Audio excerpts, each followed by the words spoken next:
For people like Lynn Craigie, who live in the state's Pilbara, that means temperatures in at least the mid-40s. Blisteringly hot, and you learn to stay inside. The things I think that people that don't live there wouldn't be aware of is you can't go outside and just touch the railing as you walk into the shopping centre. It will be red hot.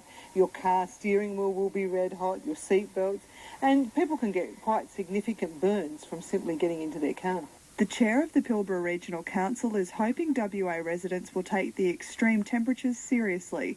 Over the next week, inland towns like Marble Bar are forecast to hit 48 degrees. Mark Paul is from the Bureau of Meteorology. Basically, everywhere's going to get pretty warm. Certainly up in through the Pilbara and parts of the Gascoyne, where you'll see temperatures hovering right up at the very high end of the 40-degree mark. Lynn Craigie says the temperatures are most worrying for people employed in the region's massive mining industry. Especially for workers who come into the Pilbara on a short-term basis, not just fly-in, fly-out workers in mining, but also builders who are coming up, people who might have come over from overseas to do a short stint.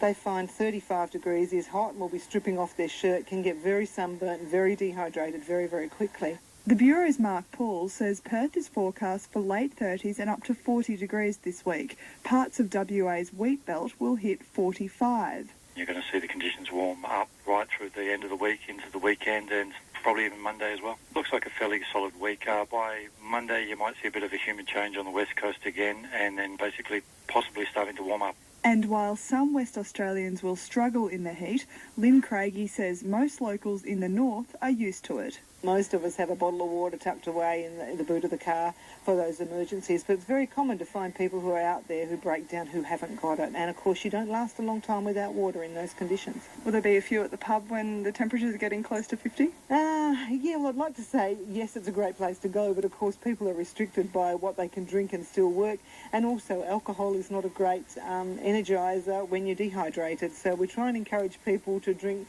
more of your salty drinks and water. Lynn Craigie from the WA Pilbara Regional Council. Caitlin Griffin, our reporter there. So, if you're listening or watching this VB Ed, Gaya's Revenge is coming looking for you. And all the other people who've been voting for the Liberal Party and the National Party too. Warble's on a lot to YouTube. Ciao.